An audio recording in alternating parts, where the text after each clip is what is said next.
All right. Well, welcome to the Biblical Entrepreneurship Marketplace podcast. I know it's been a while. I've been on travel. Good to be back with you. And I have an incredible guest with me this morning or this afternoon, wherever you're from around the world, or this evening. It is morning somewhere, evening somewhere, and afternoon somewhere around the world. I'm here with my guest, Tresor Yenyi. Tresor, how are you? Doing good, Patrice. How are you? I am good. This has been a long time coming, my friend. Thank you for I, being here with us this morning. I'm glad to be there too. Well, Tresor has become a dear friend. I've came to know Tresor through one of our Africa regional director, Pastor Gabriel. Many of you guys know Pastor Gabriel.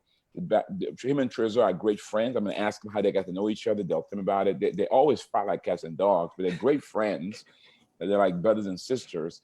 But I just got to love this young man. Incredible story. But before I want to read from his book cover. So the book is called A Handful of Rice. And we're going to talk about that book today. That's what we have Tresor with us. I have the privilege of we've published his book, gladly so. And so the handful of rice, if you go to our website right now, nehemiahproject.org, and you can get the book from the product store. If you are in, what city is this? If you are in, where are you, Tresor? If you're in the Joplin, Missouri area, where can they get the book if they're there? They can get the book at Journey Canvas Company. That's actually where I am right now. The job is, say it again. Journey Canvas Company in Web City, and it's next to the movie theater. So they can get the book get it here. There. They can get your book. They can get good coffee there as well. Good coffee, and they can get all the items. For those who came to DC, everything we sold in DC is also available here. Wow. And we're going to learn more about that company in a few minutes. Let me tell you about this book. So the book is titled A Handful of Rice by Tresor Yenyi, a Congolese war survivor story of hope, victory, and grace. So Tresor Yenyi was born in Bukavu, Congo in 1983 at the peak of Mobutu's reign. After receiving a grant to further his studies, he immigrated to the United States and earned his bachelor's degree in Christian counseling from Ozark Christian College. Tresor went on to further his studies and earned a master in organizational leadership from Evangel University in Missouri. After moving to the United States, Tresor began to question his purpose in life and developed a strong desire to return to his native Congo to bring hope and healing to his people. He subsequently founded how do you say the name again, Tresor? Mwangaza International, an organization that works with war victims across Congo and currently serves as the president of the organization. Tresor has published the first version of his memoir titled Journey of the Heart of Darkness, Remembering Congo's Forgotten. He currently resides in Kinshasa, Congo. Tresor, I like this description, but it doesn't tell me a whole lot about this book. So let's talk about it. So Tresor, you're an author. This is your second book. You founded this organization, came here as a student, and left as a missionary to your own people. Yes. Like, is that the right description to say? That's a right description. Tresor, you also recently got married. Not yet. Oh, not yet. Oh, I'm sorry. You're not yet married, but you are dating a gal, right? Maybe this is a preempt announcement. Who knows? Maybe the Lord is speaking through me, Tresor. I guess so.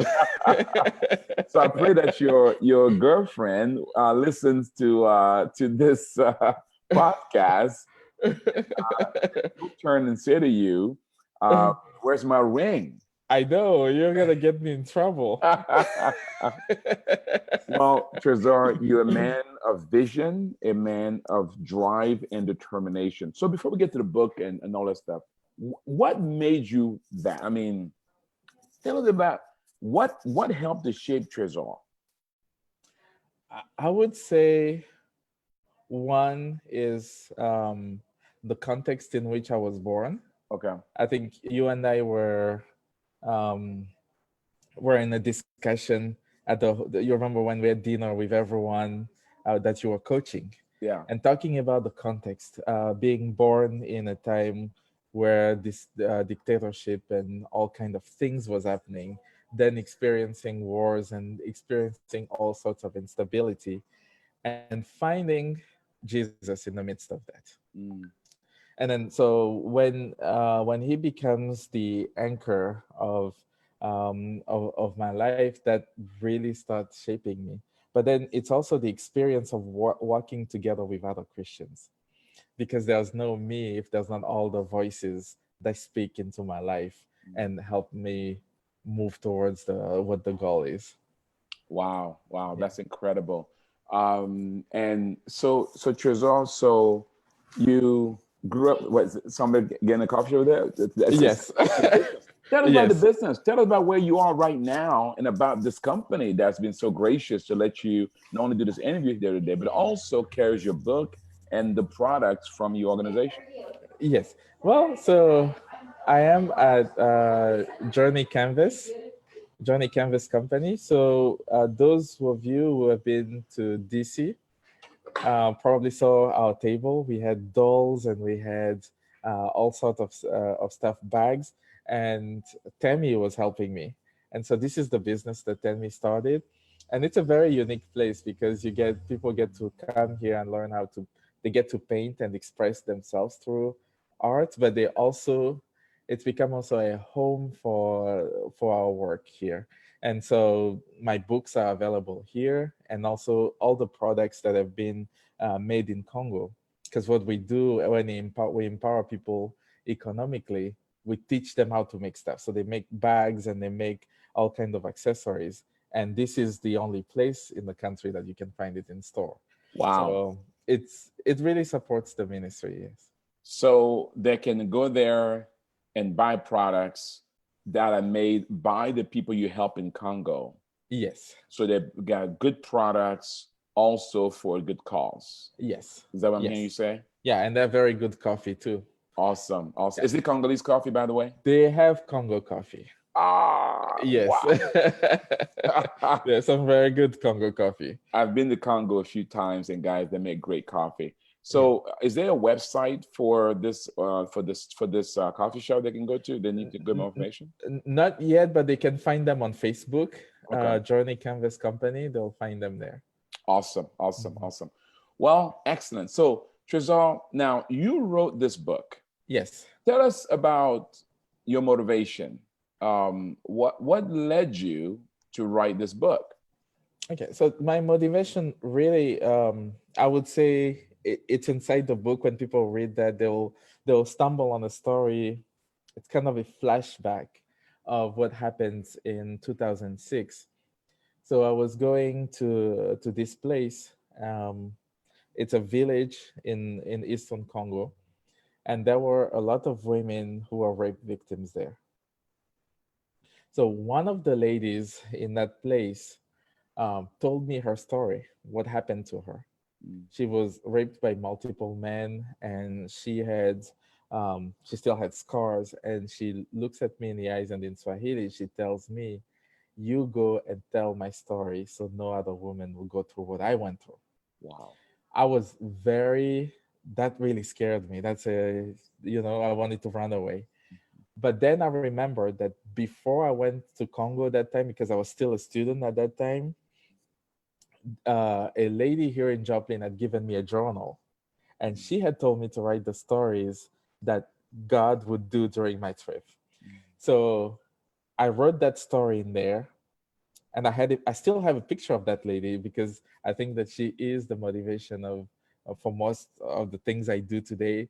And the book is also part of that promise to tell not only her story, but tell the stories of others. Because at the end, really, the revelation say that we overcome by the blood of the lamb and the word of our testimony. I believe that getting this story out is not only telling her story, maybe as far as justice, but also it can be an encouragement to others.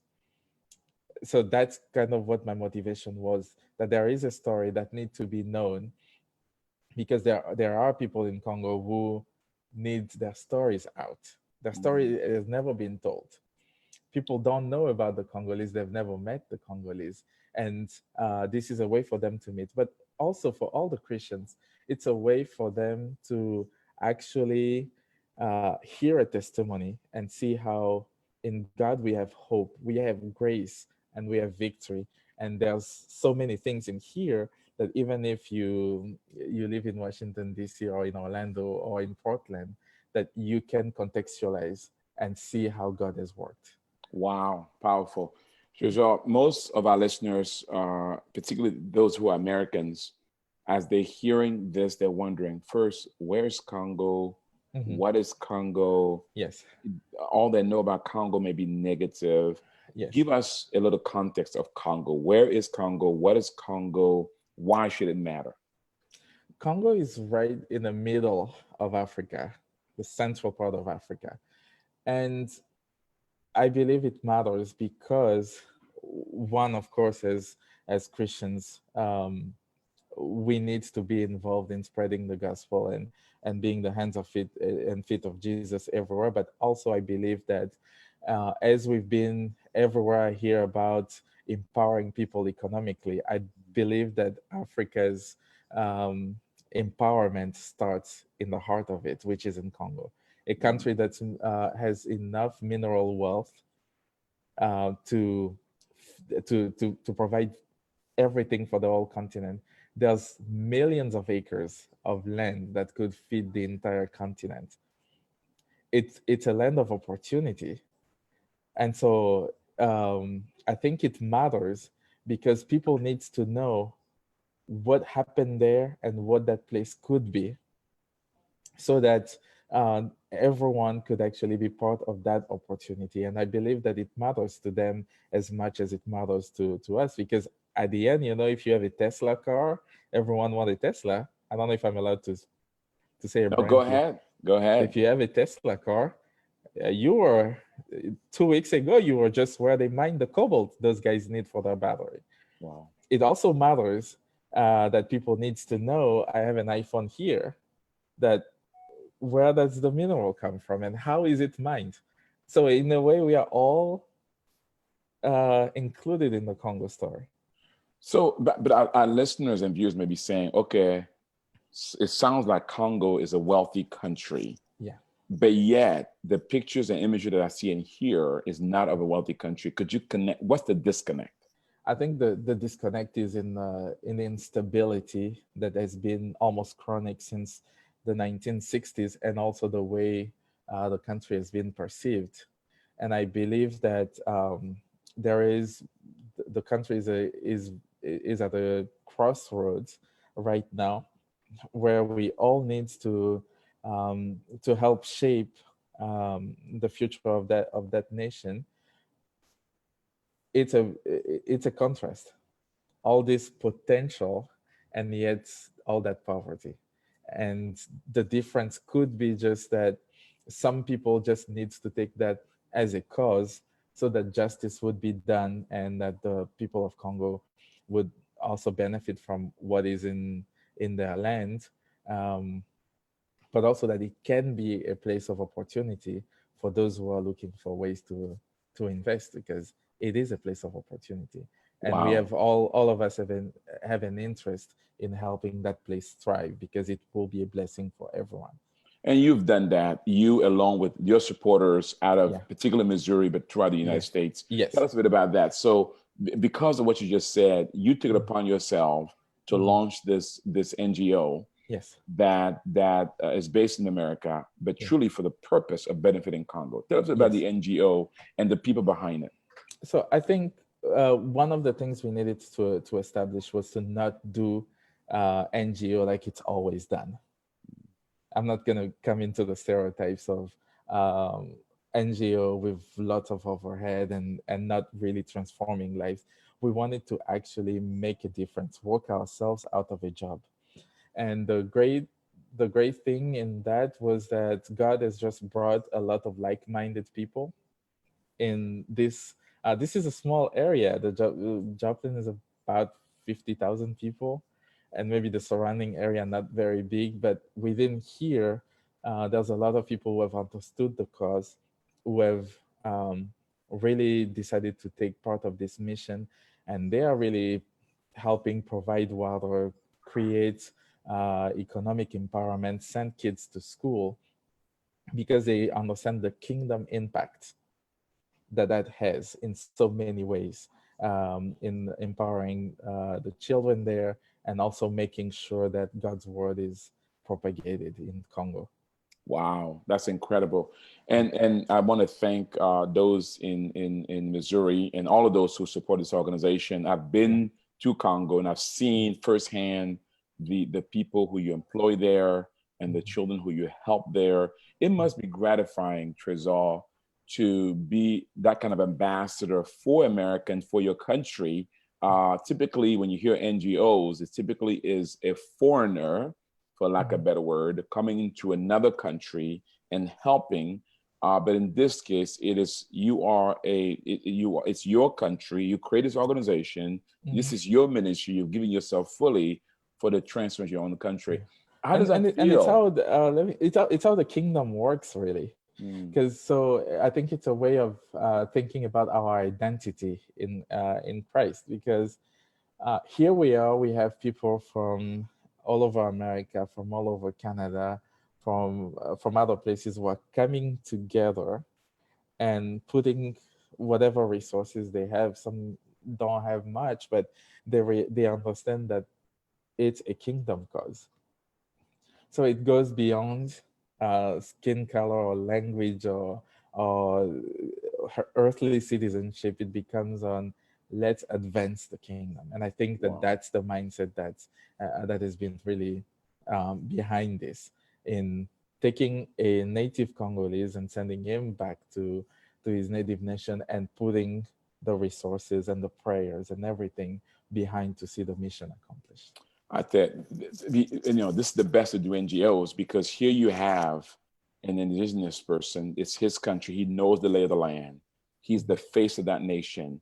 So the people supporting you are not only brave, but they Mhm. understand the new kind of gospel. Yeah. Trezor, there have been people who visited Congo for the first time because of you. Some people who Yes. never even traveled outside of the United States, and the only Yes. place they went to is Congo because of you. Hmm. So how have you been able to, what is it about Tresor that gets these people on the plane to a country like Congo or even to support? What's been the key to your success, you think? I really think it's been. Um, I don't. I will let them answer. I don't know exactly what it is, but I think that when you proclaim the kingdom, and it's genuine, the people see it, and then when people see results, when people see child A go through this and finish school, when people see people those who walk 10 miles, um, not walking 10 miles again to find water, or someone who just was in extreme poverty, breaking the cycle of extreme poverty, I think that they realize that they are parts of something bigger than themselves, and they want to see. And sometimes it's a blessing more for them than for the people they go to see, because they have seen some radically transformed, getting to see how blessed they are here, but also how much the little bit of what they're giving is doing on the field. Wow. Give us an example, a success story, one scenario where that has occurred, where you can just showcase to show our viewers and listeners the impact of what this ministry is doing.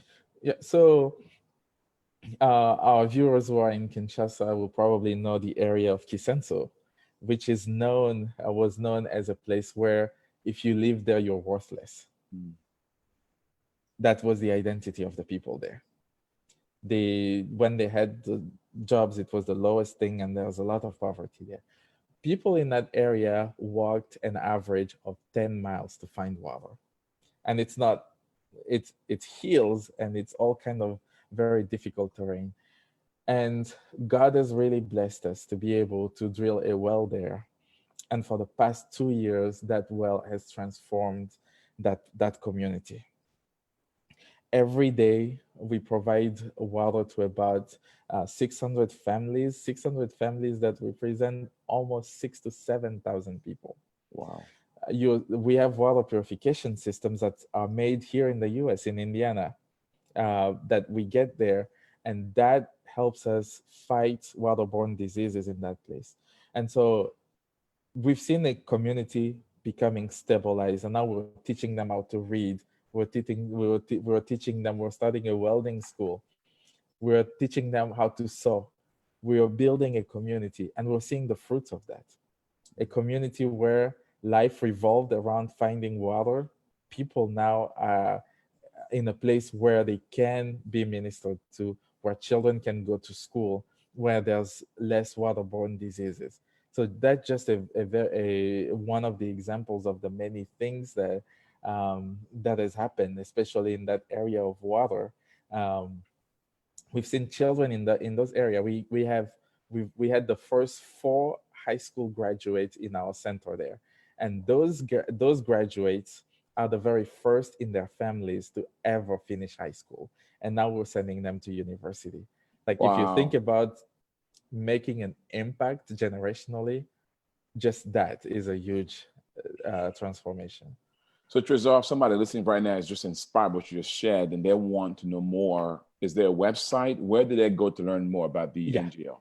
yeah. So the website is a Swahili word, but I'll spell it. I hope you'll put it on the thing there. Yes, we'll make But sure we put it on the if they on the go link. on 3W.mwangazAINT.org, so that's mwangazaint.org, they will get all the information about what we're doing, and we're doing stuff in um, different areas, and we're always more than willing to share what we're doing. And Nehemiah Week is coming on in 2 years, I think. That's I think that's right. the plan, and so we'll definitely love to take you on a tour. As a And matter of fact, we will make your organization one of the tours that we'll do yeah, there. How does that sound? that sounds good. Yeah. We would love for you to come and visit those places. Those places in 2 years, there'll probably be even more Wow. places that will be doing that transformation. And speaking of Nehemiah Week, Tresor is also a biblical entrepreneur. So Tresor, you have a heart you're a social entrepreneur in this thing. You have a heart of a minister, but the mind of a business guy. You try to bring those two together to make things sustainable. So how was the biblical entrepreneurship experience for you? I think that really helped me. I think I've shared that with you a lot on first, making sure that first things are first, Mm, that God is first.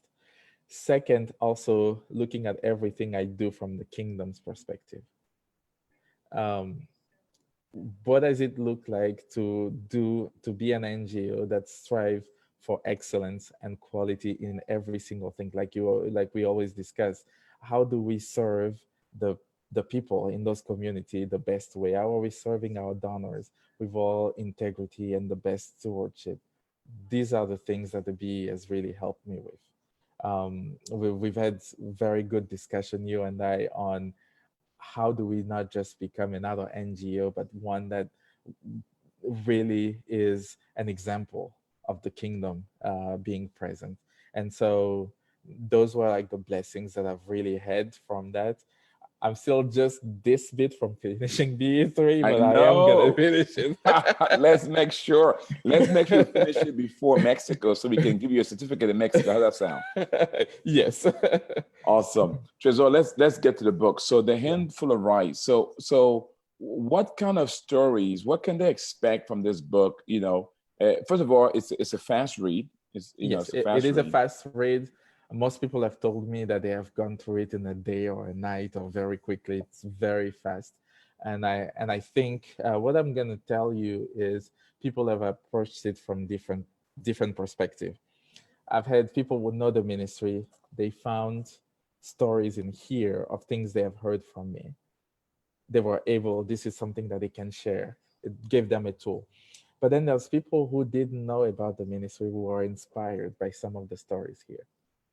The stories here about forgiveness, a very important thing that really brings freedom to so many. I talk a lot about this. There's a lot of here an element of faith. that it doesn't matter how small you start or whatever your circumstances are, if the people you read about here, God can get them out of that, He can get you out of this. And also, there's an element of victory. Regardless of what you're going through, we have victory in Jesus. And I think that this is what the stories are. And you can hear us talk about Congo and say, well, I've never been there. I'm not a war victim. I'm never been displaced by war. I've never been trafficked or anything. But I believe that this will inspire you to trust God with the things that you think are impossible. This will really inspire you with that. Wow, that is incredible. I mean, I like that. And Tresor, what I appreciate what you said is, as we read the book, though we're reading about other people's journey of faith, Mm-hmm. about other people who have very little, God to turn around, your Mm-hmm. own journey, but we can see our own journey through that. These guys can make it. If these gals can make it, Yeah. I can as well. Yes. Wow, Yes. that is incredible. And of course, you get to discover this great ministry that is doing wonderful things in Congo. Mm-hmm. But more important than that, that is creating this nice bridge between Congo and the United States. I love the point he made Yeah. about how if you drive a Tesla, if you have an iPhone, a lot of the utilities that we use, the things that we take for granted in the West, have come because of this country of Congo. If nothing else, I think that connection brings our heart. Mm-hmm. So, Tresor, is there hope for Congo? Give us a bit about, for you as a leader, for your organization through this book, Mm-hmm. 10, 20 years from now, what do you see in the future for Congo? What can you invite us to join you in Yeah. for Congo? I'm gonna quote one of our donors who told me about one time. His name is Doug Arnold. Lives in Nashville, and he wrote one time that he was talking about Congo in a group of people, and those people told him, "You're crazy." But he says this: there are big problems in Congo. Yes, we know that. There's It's very difficult to work there. Yes, we know that. But if someone says that you would be foolish to try to change things in there, that's not true, because it is changing. And so what I want to say here about the future of Congo is I don't look at it as from a pessimistic point of view. I see uh, I see Congo in a place where, if you really think of even the history of this nation here, of what it was like after the Great Wars, nobody would have ever think of prosperity at that time. And I believe that we are in a place where there's foundational decisions and historical opportunities that are happening in the Congo. And what we can do today is shape this generation so that they become Josiahs. That's really what we need to do. We need to create a Josiah generation that's going to usher a season of blessing and opportunity and growth. And that's going to, the Congo is connected to the world. A blessing in Congo, a Christian Congo, is going to be a blessing for all the Christians because they will find an opportunity there. So I think that for me, I believe that what the church here should do is to actually try to be a bridge between the people on both sides and empower the next generation of Christian leaders there to transform that nation so that both countries will actually come blessed from this. So I look at the future of Congo as a place that will thrive Wow. if we continue what we're doing, what you have been doing, going there and believing that even when people talk about corruption and everything, and believing that we can find a remnant, and with that we can build a country that can become a righteous country. And so I really appreciate you pouring into that country, and all those who are pouring into that country, because I believe that that nation will be a blessing to others as well. Wow, well said. You've heard it here, guys. I've been in Congo myself, and I do agree with Tresor. There's something about it. I drink the Kool-Aid, and I tell you, there's just tremendous hope.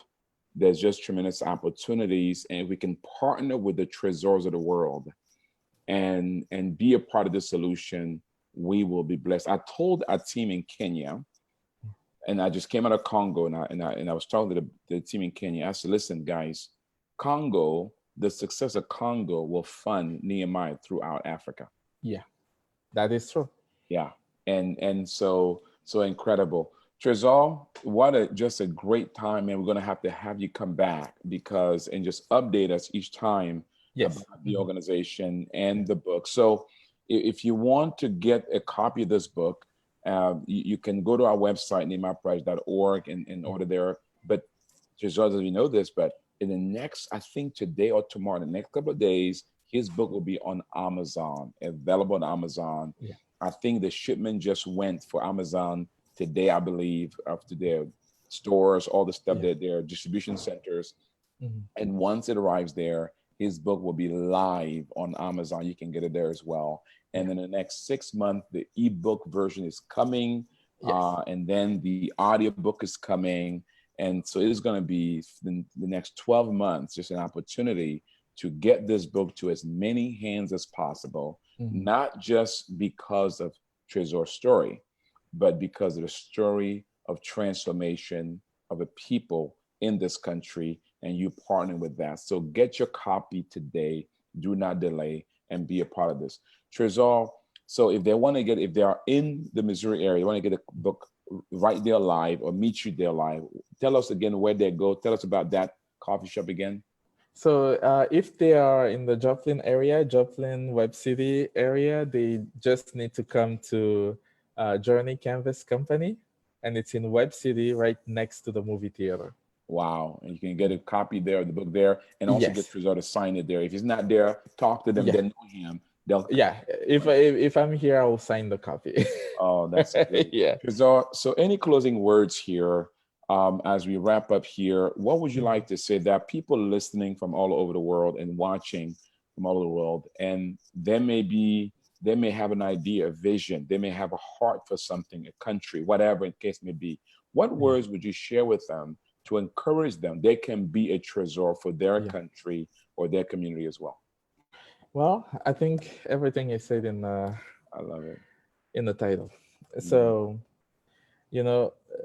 if we're faithful with the little that God gives us, the little handful of rice, eventually it becomes it's a story of multiplication, and the Lord continues to provide, and he trusts us with more and more, and it becomes a truck full of rice.